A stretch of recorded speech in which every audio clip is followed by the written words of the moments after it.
I had a pretty conventional start to life. I was born to two Methodist preachers, doubly a preacher's kid, and I had a fairly normal upbringing in small provincial towns around Britain. Was very good at passing exams, so was lucky enough to get a place at Oxford to do a law degree, and emerged from that at the age of 21, really not having any idea at all what I wanted to do when I grew up. I had rowed at Oxford. It's funny actually, when I was at school I was rubbish at PE. I was rather small for my age, still am, and nobody wanted me on their team because I couldn't catch, couldn't throw, wasn't really very good at any of the traditional girls' sports. But really what motivated me to take up rowing when I went to Oxford was that, like many teenage girls, I had poor body image and I'd spent most of my teenage years dieting, and I thought, well, if I took up exercise, then I'd be able to eat more and not get fat.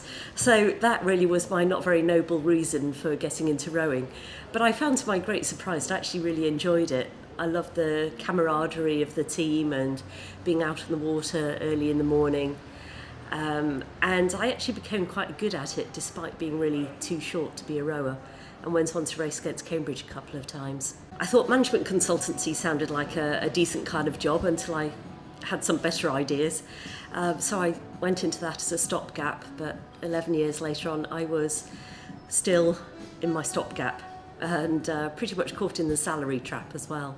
What really changed the course of my life was an exercise that I did one evening after a particularly bad day at the office. I wrote two versions of my own obituary.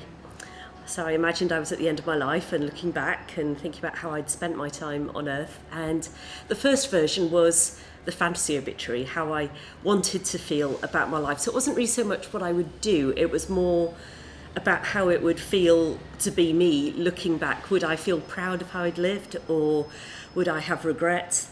And in this fantasy version, I was this adventurous, brave, go-getting sort of person who would just get out there and try anything at least once. I thought about the people whose obituaries I really enjoyed reading, the people who seemed to have crammed several different lifetimes into one. They probably had multiple careers and done all kinds of things, probably some successful, some not so successful, but they would just plough on regardless and just seem to have really lived life with this courage and sense of adventure, this zest, this vigour. And then the second version of the obituary was the one that I was actually heading for if I carried on as I was. And it was very different.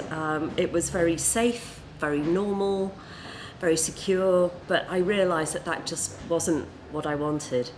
And so I knew I was going to have to make some really big changes.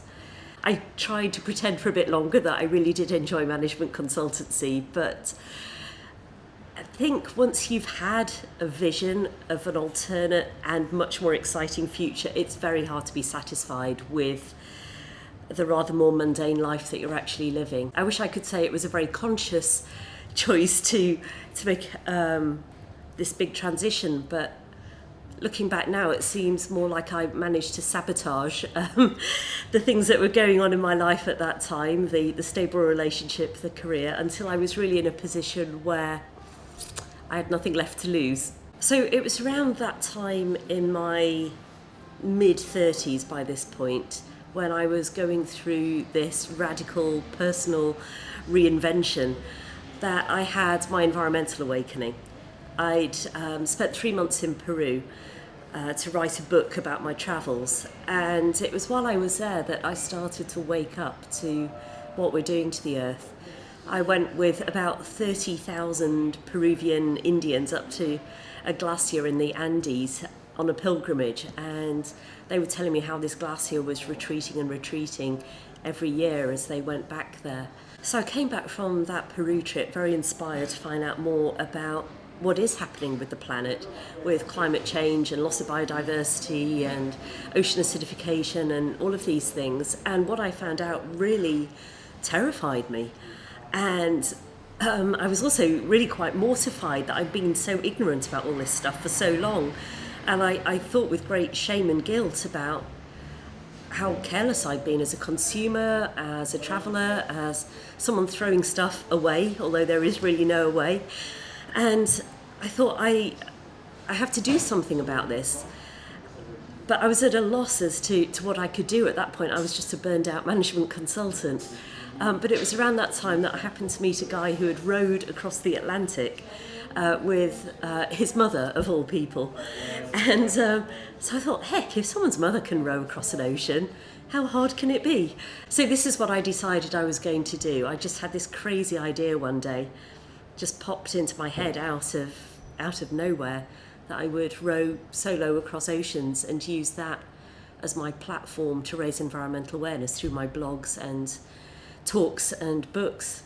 My first thought was, that's absolutely perfect, it ticks all the boxes. And then my second thought was, that's impossible. I've never done anything like this before. So I tried to talk myself out of it. It was like my heart knew it was absolutely the right thing to do, but my head, or my self-preserving ego, was going, oh no, we don't want to do that. It sounds far too dangerous. But in this battle between these two sides of me, eventually my heart won out, and I realised that I would just have to do this thing, or else I would spend the rest of my life thinking, if only. The first voyage was horrendous. Thank heavens I was so utterly committed to doing this thing, with the environmental mission also for personal reasons, just wanting to find out what I was capable of, because there wasn't a single day out of the 103 days that it took me to do that first crossing when I didn't wonder to myself, why on earth this had ever seemed like a good idea. It was 2005, which I believe still is the worst year ever for weather in the Atlantic Ocean. More storms than any other year, and it was just horrendous. All my equipment started breaking, all 4 of my oars broke before halfway, my camping stove broke, my stereo broke, so I had nothing but my own thoughts to entertain me. I got tendinitis in my shoulders. Just everything that could go wrong did go wrong. And I just, looking back now, I don't know how I kept on going. My satellite phone even broke for the last 24 days, so I had no way of communicating with anybody, which was probably actually worse for my mother than for me, because at least I knew I was okay, but she didn't. And we'd lost my father just the year before, so I have put my poor mother through some real trials and tribulations over the years, but it has actually brought us a lot closer together, so that has been one of the good things to come out of all this. So my second ocean crossing, the Pacific, didn't get off to a flying start. I'd been hoping to leave from San Francisco, but it's quite difficult to leave from there. The winds tend to be blowing onshore, which obviously you don't want. I can't row into a headwind because my boat's quite big and bulky and I'm quite small. And so eventually I had to go quite a distance up the coast in order to get away from California. And I got about 10 days into the voyage and ran into a pretty big storm, and my boat was capsizing really more than it should have been. Now, the boat's designed to self-right if it capsized, so that in itself wasn't particularly a problem, but it was worrying that it was capsizing so much, and I did also lose a couple of fairly important pieces of equipment. I'd probably have carried on if it had been left to me, but unfortunately someone decided that I ought to be rescued, and because I'd mentioned in my blog that I was having a few problems, and so this individual called out the US Coast Guard to come and pick me up, to my extreme displeasure, shall we say, to put it very politely. So long story short, I ended up in the back of a Coast Guard helicopter being brought back to dry land. As an aside, if I'd wanted to be rescued, I actually had private insurance, so a company called Global Rescue would have come out and picked me up at no cost to the US taxpayer. So I was then unfortunately faced with quite an avalanche of online abuse from people who were annoyed that US taxpayers' money had been used to rescue a Brit. Again, another learning experience that definitely toughened me up quite a lot, that it's easy to be an armchair critic. It's a lot harder to be the person out there actually fighting the elements and putting your life on the line. By that point, it was too late in the year to relaunch my bid, so I had to wait 9 months, during which time we made some important modifications to the boat, and it was the following summer that I headed out again. It was strange in the run-up to that voyage, because the Atlantic had been so hard, it had been such a steep learning curve, and I really felt like after the Atlantic, I'd put the work in to learn the lessons from that. As I was going along on the Atlantic, I felt like I kept having these aha moments when I would figure out how to look at the situation from a different perspective to make it more tolerable. But I was learning so much so quickly that it was almost too intense a training course. I couldn't really absorb it all. So it was through writing the book after that and through giving talks that I felt like I really started to integrate those lessons into who I am and how I show up in the world every day. So on the one hand, I was terrified of being back out on the ocean because I'd had such a brutal maiden voyage. But on the other hand, I was quite excited to have the opportunity to find out if I really had learned those lessons properly. So when I put myself back out in that very challenging environment, would those lessons actually stick? Had I actually acquired these new good habits about thought management and resilience and all of those good things? And I was really delighted with the way that second attempt on the Pacific went. The first leg was from San Francisco to Hawaii, and I felt like I had coped so much better psychologically with the challenges, that it was a great sense of personal triumph, that I'd matured, I would say, in the meantime. I'd learned a lot about myself and about how to cope with really big, daunting, often unpleasant challenges, and that's really a skill that I further developed and honed over my subsequent voyages, the two later stages on the Pacific and the Indian Ocean. The other important reason that I wanted to get back out onto the ocean was that on the Atlantic, I'd been really so preoccupied with just trying to keep myself relatively sane that I felt like I hadn't done a very good job on the environmental mission. There was so much work still to be done with that.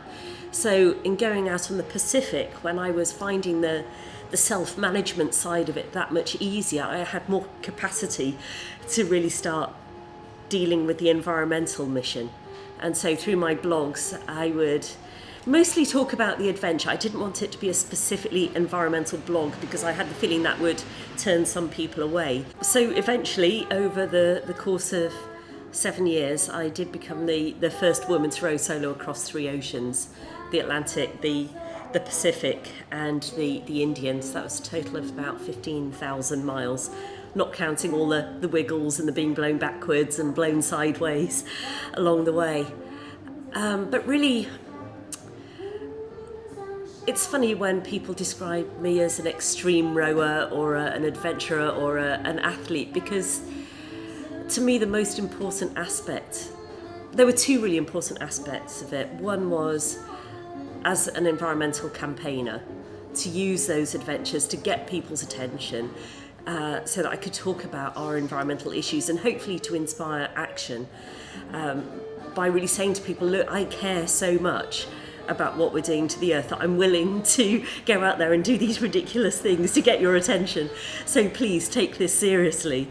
It's really vital. And the other really important aspect for me was to find out what I was capable of. And that's been a really interesting voyage, literally, of discovery for me. I used to have so many self-limiting beliefs about what I could and couldn't do, what sort of person I was or wasn't. And I've realised that so many of those were just stories that I told myself, stories that maybe a lot of them came from childhood, a lot of them were subconscious, and I didn't even really notice that they existed until I had these very long and very intense periods of solitude on the ocean. And there were so many times out there when I felt like I was reaching my limit in some way, like limit of pain or frustration or boredom or discomfort or just impatience to get to the other side. And yet when you're out there in this situation where to call for help, it would be such a massive admission of failure, you just somehow keep on going. And as you keep on going past that point where you thought the limit was, when you get to it, you find out it just evaporates. That the limit actually only existed in my own mind. It wasn't real at all. And so that that has been such a valuable learning for me, that I've realised that so many of those limitations were entirely self-imposed. And I try, I don't know if there's an easier way for individuals to find out that lesson for themselves. I try and share it from my experience, but I think ultimately everyone maybe needs to push themselves way out of their comfort zone in that way to find out that it is possible to survive it. And in fact, there's a reframe around that I found very helpful. I was rowing along one day, this was on the Atlantic, when I learned so many useful lessons. And my inner dialogue was all extremely negative, as it was a lot of the time. And I'm just grumbling away to myself about how everything's so uncomfortable, and my sleeping bag is all wet, and my shoulders are aching, and my saltwater sores are hurting, and I'm just grumble, complain. And then I suddenly recalled that in the run-up to that row, whenever anyone asked me why I was going to do this, apart from mentioning the environmental mission, I would say, and I want to get outside my comfort zone. And in this moment, as I'm rowing along and grumbling to myself, I suddenly go, oh, well, getting outside your comfort zone has to be uncomfortable by definition. And so that, looking at it from the different perspective, made me realise that the discomfort didn't mean I was failing in my mission, it meant I was actually massively succeeding. And that is the only way to get outside your comfort zone, is to get comfortable with being uncomfortable and realise that there are worse things than a bit of discomfort. It's amazing how much we can achieve, but while we constrain ourselves by trying to wrap ourselves in cotton wool and protect ourselves, that's not really living. So I feel like the rowing equipped me with so many self-management skills that will stand me in good stead for tackling really big unpleasant challenges that nobody else wants to do. And in a way, I guess I'm still trying to find that next really big challenge, the next thing that's going to take me way outside my comfort zone again. I've been doing some interesting things over the last few years. I spent a semester at Yale as a World Fellow. I've carried on with the environmental campaigning. I do speaking. I've written a couple of books. But really, I'm looking for that next big scary thing to take on, and I think I'm getting closer to it. Not ready to talk about it just yet, but watch this space.